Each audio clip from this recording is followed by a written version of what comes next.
semuanya, aku Nora dan aku Lisa. Kami adalah Nusa Podcast. Edisi podcast kali ini adalah ngobrolin fikih. Jadi di sini kami akan membawa kalian berkeliling untuk mengenai topik fikih. Tapi nih ya, topik fikih itu kan ada banyak, nggak hanya pokoknya macam-macam lah, ya kan? Nah, fikih yang mau kami bawakan kali ini adalah fikih munakahat atau biasa juga disebut fikih pernikahan. Wow. Baiklah, langsung saja kita masuk ke Mofi. Nah, ngomongin soal fikih pernikahan, menurut Nora nih, apa sih itu pernikahan? Jadi kalau menurut aku nih ya kan, pernikahan itu adalah dua orang yang memutuskan untuk hidup bersama sebagai pasangan atau pendamping hidup, kayak seorang perempuan dan seorang laki-laki memutuskan untuk bersama. Jadi hal ini tuh kayak mereka menunjukkan ke orang atau keluarga atau teman-teman, mereka menunjukkan mereka itu berkomitmen satu sama lain. Jadi itu menurut aku ya. Jadi kalau menurut Lisa sendiri itu bagaimana? Kalau menurutku nih ya, Nura, pernikahan itu adalah ikatan emosional yang kuat antara dua orang yang saling mencintai dan juga saling mendukung satu sama lain. Nah, dalam pernikahan ini juga antara dua orang ini diharapkan saling mendukung baik suka maupun duka, serta bisa memberikan dedikasi yang bermanfaat. Oh, berarti kalau sesuai pendapat kita nih ya, berarti itu hampir mirip lah kalau kayak mereka tuh berkomitmen. Jadi kalau menurut syariat nih, kayak gimana nih Lisa? Aku nih kurang tahu. Jadi dalam syariat, nikah adalah melakukan suatu akad atau perjanjian untuk mengikatkan diri antara seorang laki-laki dan juga seorang perempuan, serta menghalalkan persetubuhan antara keduanya dengan dasar sukarela dan juga persetujuan bersama. Nah, tadi kan udah nih menurut syariat. Bagaimana kalau menurut etimologi nih, Nora? Kalau menurut etimologis itu, berdasarkan Al-Quran dan hadis, pernikahan adalah kata yang berasal dari anik dan aziwaj yang memiliki arti menginjak, berjalan di atas, menaiki, dan bersenggema atau bersetubuh.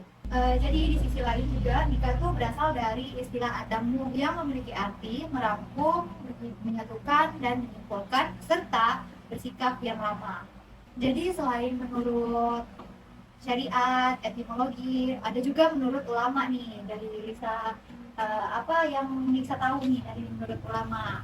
Menurut ulama yang bernama Saleh Al-Utsaimin berpendapat bahwa nikah adalah pertalian hubungan antara laki-laki dan perempuan dengan maksud agar masing-masing dapat menikmati yang lain dan untuk membentuk keluarga yang soleh dan membangun masyarakat yang bersih tentunya.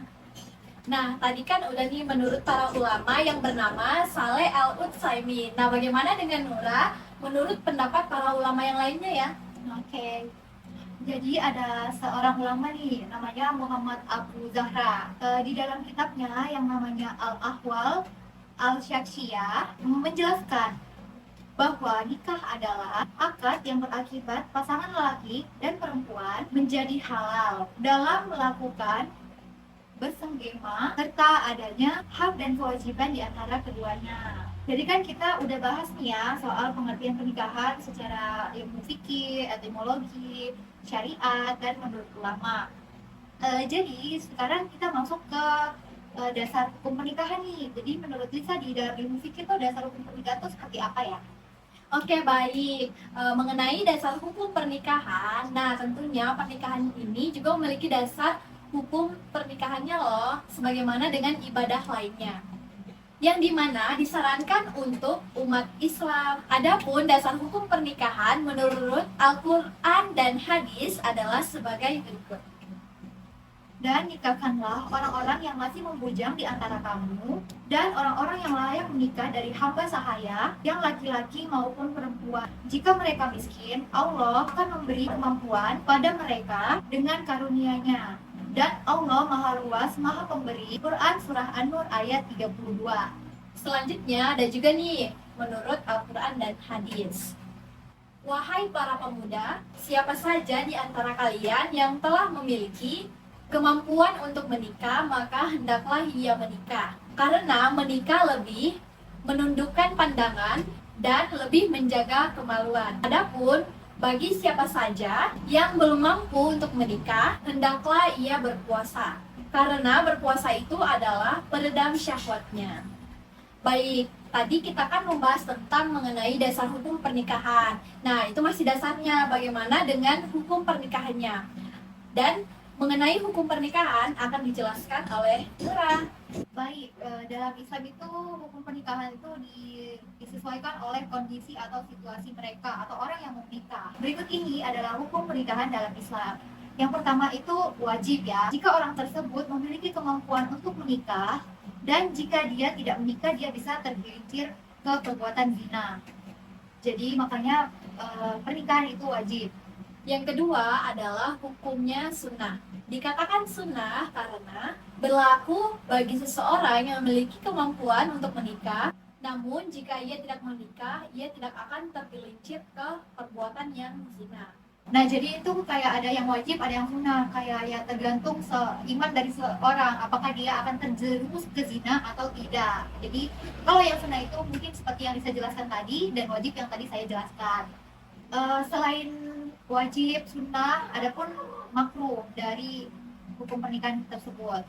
Disebut makruh jika ia memiliki kemampuan untuk menikah, mampu menahan diri dari zina, tetapi ia tidak memiliki keinginan yang kuat untuk menikah dan ditakutkan akan menimbulkan mudarat. Salah satunya seperti kayak menelantarkan istrinya dan anak-anaknya. Makanya disebut makruh. Nah, dikatakan mubah karena jika seseorang menikah ini dengan alasan adalah untuk memenuhi kesenangan sematanya aja.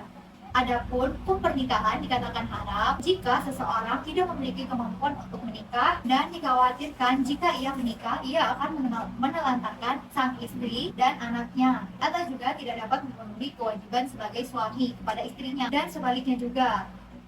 Misalkan seorang istri juga tidak dapat memenuhi kewajibannya sebagai istri kepada suaminya. Segmen 9 mengenai tujuan pernikahan. Nah, Nura, ngomongin soal tujuan pernikahan nih, kira-kira kalau kamu mau nikah itu di usia berapa ya, kalau boleh tahu? Oh, kalau aku sih mungkin ya, menurut aku kalau menikah tuh antara umur 25 dan 26. Kenapa? Karena di situ mungkin kita sudah lulus kuliah, mungkin semoga bisa dapat pekerjaan lah ya. Amin. Karena menurut orang tua aku nih, kayak janganlah cepat-cepat menikah. Karena sekarang laki-laki banyak yang menginjak-injak perempuan dikarenakan mereka tidak bekerja atau sekolahnya tidak tinggi. Kalau menurut Lisa tuh gimana? Nah, sama nih kalau menurutku juga, karena kalau usia yang aku targetkan untuk menikah itu di bawah 30 tahun lah ya, karena melihat dari perempuan sendiri, kalau di atas 30 tahun itu produksi sel telurnya itu kurang bagus lagi. Jadi lebih baik kalau untuk perempuan menikah itu di bawah umur 30 tahun. Seperti itu karena kita juga sebagai generasi muda melihat angka perceraian tinggi, sehingga kita menargetkan untuk menikah itu di usia di bawah 30 tahun. Baik. Baik, langsung saja kita nih masuk ke tujuan pernikahan dari dalam ilmu fikih nih. Kalau menurut ilmu fikih, yang pertama adalah untuk memperoleh ketenangan hidup. Yang kedua adalah untuk memperoleh rasa cinta dan juga kasih sayang. Yang ketiga itu untuk memenuhi kebutuhan seksual yang diridhoi oleh Allah Subhanahu wa taala. Dan yang keempat adalah untuk memperoleh keturunan yang sah dalam masyarakat. Dan yang terakhir itu adalah untuk mewujudkan keluarga bahagia dunia dan akhirat. Baik, tadi kan kita sudah masuk ke tujuan pernikahan tuh. Jadi kita masuk ke segmen 10, yaitu rukun dan syarat pernikahan. Pernikahan dalam Islam itu memiliki beberapa syarat dan rukun pernikahan yang harus kita penuhi. Harus dipenuhi agar pernikahan tersebut sah di mata hukum dan di mata agama.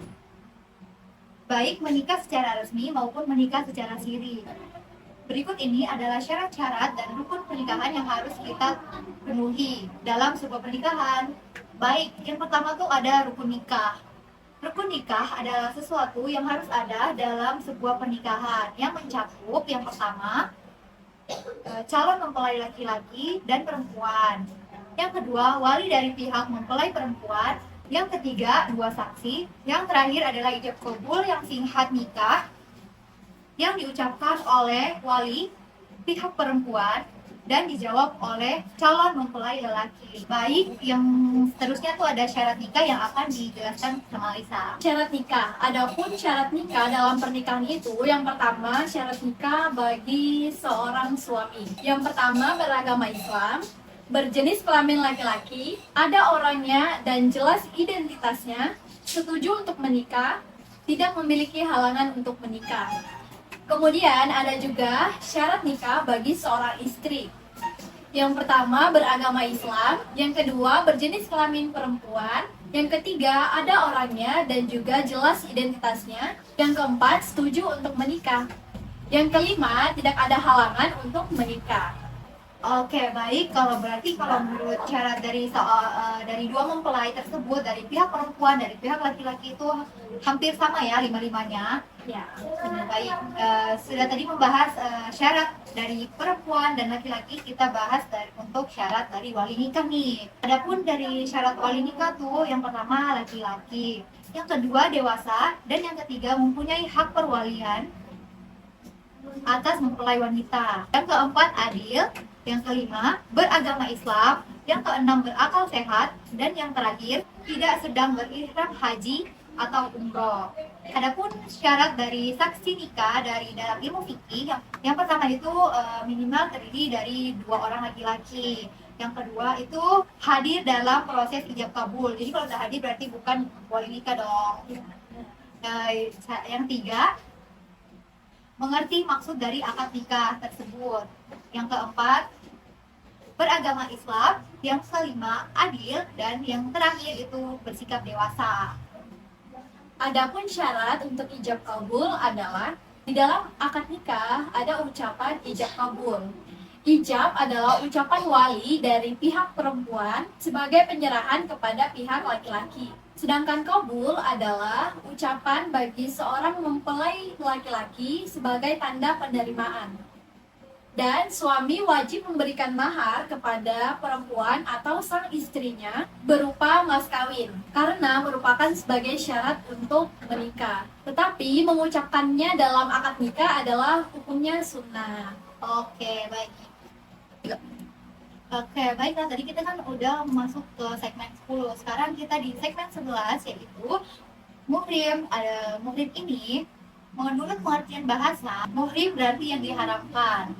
Dalam ilmu fikih, muhrim adalah wanita yang haram dinikahi.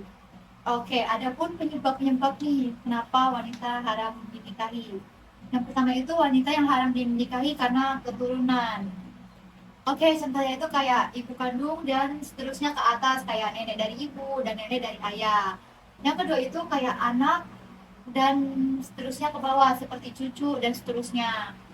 Yang ketiga, saudara perempuan. Yang keempat, saudara perempuan dari bapak, saudara perempuan dari ibu, anak perempuan dari saudara laki-laki, dan seterusnya ke bawah. Oke, dan yang terakhir itu adalah anak perempuan dari saudara perempuan.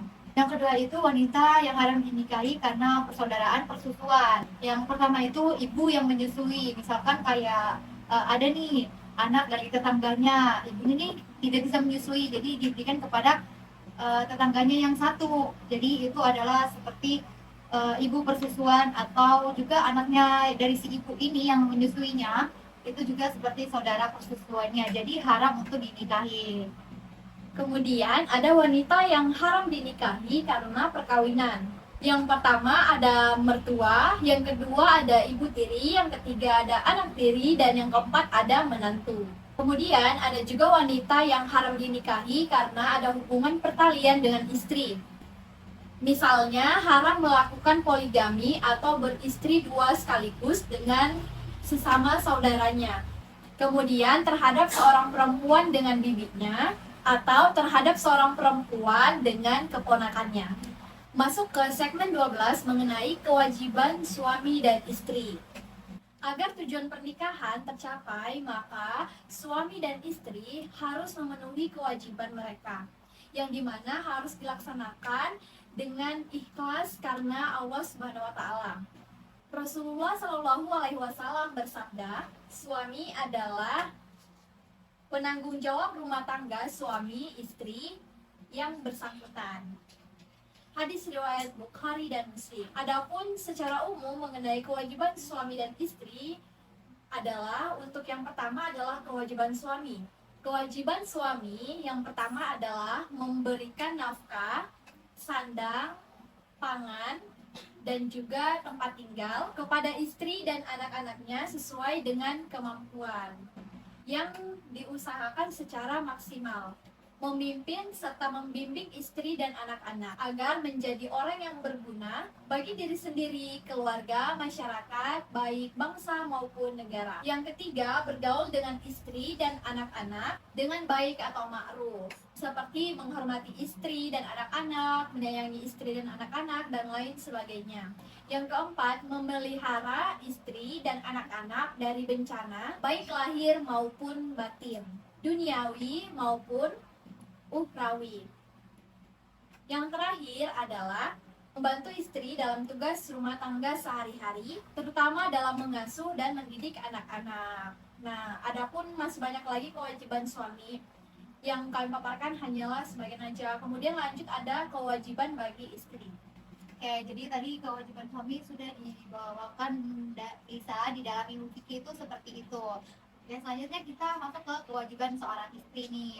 Yang pertama itu taat kepada suami. Kan dalam Islam itu ada batasan-batasan istri kepada suami. Adapun suruhan suami yang bertentangan dengan Islam tidak wajib untuk dikerjakan. Yang kedua, memelihara diri serta kehormatan dan harta benda suami, baik di hadapannya maupun di belakangnya. Yang ketiga, membantu suami dalam memimpin kesejahteraan dan keselamatan rumah tangga. Yang keempat, menerima dan menghormati pemberian seorang suami.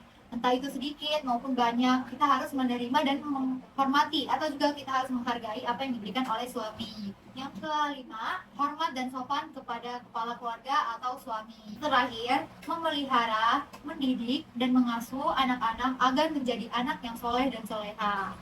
Oke, tadi itu adalah syarat suami ke istri dan istri kepada suami. Oke, masuk ke segmen 13 mengenai perceraian. Perceraian berarti memutuskan ikatan perkawinan antara suami dan istri. Salah satu penyebab perceraian adalah karena perselisihan antara suami dan istri yang sudah tidak dapat lagi untuk didamaikan, walaupun sudah didatangkan dari ahli pihak laki-laki maupun dari pihak perempuan. Pada dasarnya, perceraian merupakan perilaku yang tidak terpuji ya dalam pernikahan karena dapat menimbulkan hal-hal yang negatif.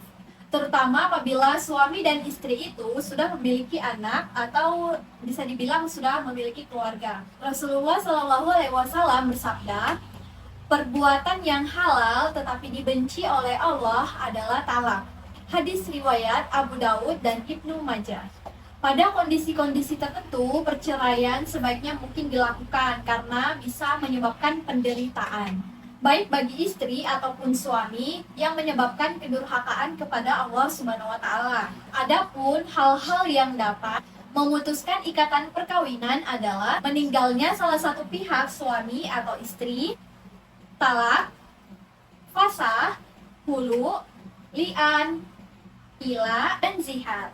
Kita akan masuk kepada isu-isu perceraian. Oke, jadi tadi kan kita masuk ke dalam isu-isu. Oke, jadi isu pertama nih, ngomong-ngomong soal perceraian ya Alisa, ada nih berita yang baru-baru viral tentang kayak suaminya tuh dibanding-bandingkan. Emang ada? Ya ada di Bojonegoro. Jadi tuh ini bukan lagi satu rumah tangga, tapi ratusan rumah tangga di Bojonegoro suaminya ini mengajukan cerai bersama-sama. Takutnya aku salah ngomong nih ya, aku akan menafsirkan cuplikan video beritanya. Pemirsa, sebanyak 437 orang suami di Bojonegoro, Jawa Timur mengajukan cerai atau talak sang istri ke Pengadilan Agama Kabupaten setempat. Dari jumlah tersebut, alasan utama perceraian karena para suami tak suka dibanding-bandingkan oleh istri mereka. Memasuki pertengahan tahun, terjadi peningkatan angka perceraian di Kabupaten Bojonegoro, Jawa Timur. Data Kantor Pengadilan Agama mengungkap, hingga bulan Juni tahun 2023, tercatat sudah ada 1.500 perkara perceraian yang telah diputus. Dari jumlah tersebut, 427 diantaranya merupakan cerai talak atau yang diajukan pihak suami. Sedangkan sisanya sebanyak 163 cerai gugat atau yang mengajukan pihak istri. Uniknya, alasan utama yang melatar belakangi banyaknya suami mengajukan talak kepada istrinya karena faktor sosiologis. Para suami ini mengaku tak suka dibanding-bandingkan oleh istrinya, baik dari segi pendapatan, penampilan, atau yang lainnya.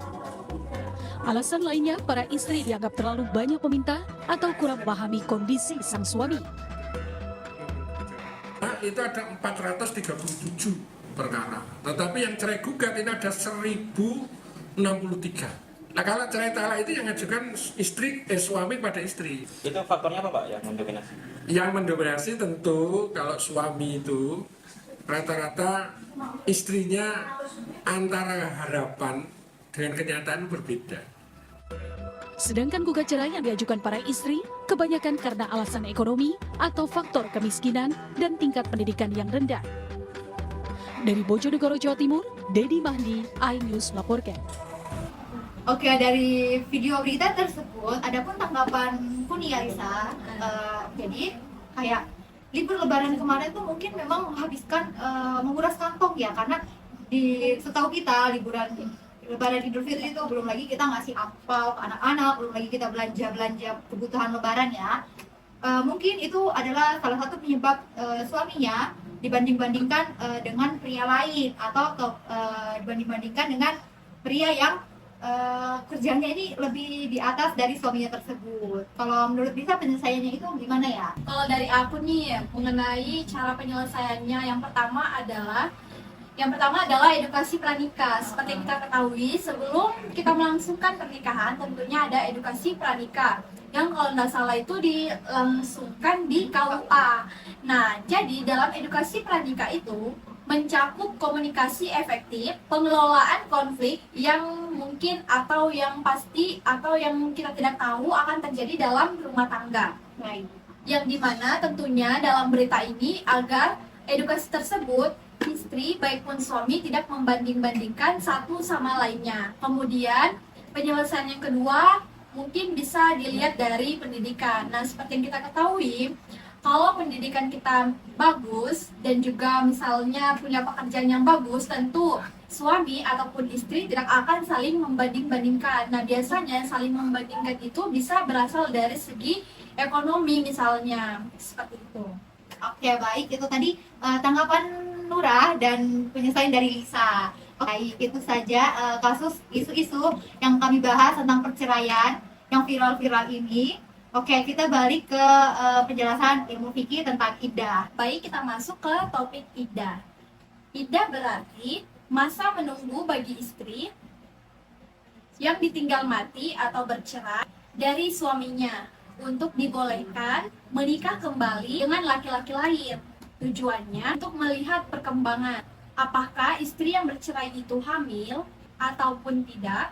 Kalau ternyata hamil, maka anak yang dikandungnya adalah anak suami yang baru saja bercerai dengannya. Bagi suami yang mempunyai hak rujuk, masa iddah merupakan masa untuk berpikir ulang. Apakah ia akan kembali atau bisa dibilang rujuk, ataukah ia akan bercerai ke depannya. Kemudian, adapun dari masa iddahnya itu, yang pertama, iddah karena suami wafat. Iddah karena suami wafat ini dibagi lagi menjadi dua. Bagi istri yang sedang tidak hamil, baik yang sudah bercampur dengan suaminya yang wafat ataupun belum, masa iddahnya adalah 4 bulan 10 hari. Kemudian yang kedua, istri yang sedang hamil, masa iddahnya adalah sampai melahirkan. Kemudian selain iddah karena suaminya wafat, yang kedua adalah karena talak, fasakh, dan khulu. Yang pertama, bagi istri yang belum bercampur dengan suaminya, yang baru saja nih bercerai, maka tidak ada masa iddahnya. Kemudian yang kedua, bagi istri yang sudah bercampur, maka masa iddahnya ini dibagi dua lagi. Yang pertama, Bagi istri yang mengalami menstruasi, maka masa idahnya adalah sampai 3 kali suci. Yang kedua, bagi istri yang tidak haid atau tidak menstruasi atau bisa dibilang menopause, maka masa idahnya adalah 3 bulan. Dan yang terakhir, bagi istri yang sedang mengandung, maka masa idahnya adalah sampai melahirkan. Setelah masa idah, kita akan membahas rujuk. Ini adalah materi terakhir dari ilmu fikih pernikahan atau ilmu fikih munakahat. Akhirnya sudah sampai di akhir ya guys. Oke, rujuk itu artinya kembali. Dalam hal ini, kembalinya suami dalam ikatan nikah dengan istrinya sebagaimana semulanya mereka menikah dan selama istrinya masih dalam masa iddah. Dapat dilihat juga dari dalam Al-Quran surah Al-Baqarah ayat 228. Hukum rujuk ini asalnya tuh mubah, yang artinya boleh rujuk dan boleh juga tidak rujuk. Akan tetapi dalam beberapa hal hukum rujuk ini bisa berubah. Seperti yang pertama itu rujuknya tuh sunnah. Misalnya suaminya ini berniat rujuk kepada istrinya dengan niat karena Allah Ta'ala untuk memperbaiki rumah tangganya sehingga rumah tangganya itu berakhir bahagia. Yang kedua itu wajib. Misalnya bagi seorang suami, misalnya nih yang poligami ya, dia mentalak salah satu istrinya, sedangkan sebelum mentalaknya ia tidak membagikan waktunya secara adil. Yang ketiga itu makruh. Apabila mereka melanjutkan ke jenjang perceraian itu akan dianggap lebih bagus. Oke, yang terakhir itu haram. Kenapa haram? Karena suaminya nih rujuk untuk dia menyakiti istrinya, bukan karena Allah. Jadi dia tuh niat rujuk hanya untuk menyakiti istrinya tersebut. Berarti balas dendam kayak gitu ya? Iya, betul. Jadi rukun rujuk ini juga ada ya. Rukun rujuk tuh dibagi dari 4 macam, yaitu yang pertama itu sang istri itu sudah bercampur kepada suaminya dan dalam masa iddahnya. Yang kedua itu keinginan rujuk suaminya tuh bukan karena paksaan, melainkan karena maunya sendiri. Jadi tidak ada unsur paksaan. Yang ketiga, adanya 2 orang saksi atau 2 orang laki-laki yang adil. Ketentuan ini didasarkan dengan surah At-Talaq ayat 2. Dan yang terakhir, adanya sihat atau ucapan rujuk. Misalnya, suami berkata kepada istri yang diceraikannya selama masih berada dalam masa iddah.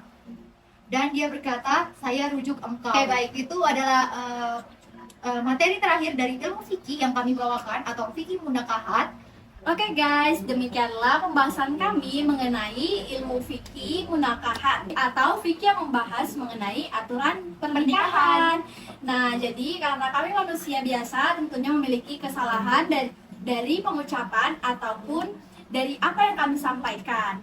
Nah, untuk yang sempurnanya lagi hanyalah milik Allah, dan jika kalian ingin mengetahui lagi lebih dalam ataupun lebih lanjut mengenai fikih pernikahan, kalian bisa aja cek di internet ataupun di media lainnya ya guys. Oke, sekian dari podcast kami, semoga bermanfaat untuk kalian semua. Terima kasih sudah menonton video ini sampai akhir. Wassalamualaikum warahmatullahi wabarakatuh.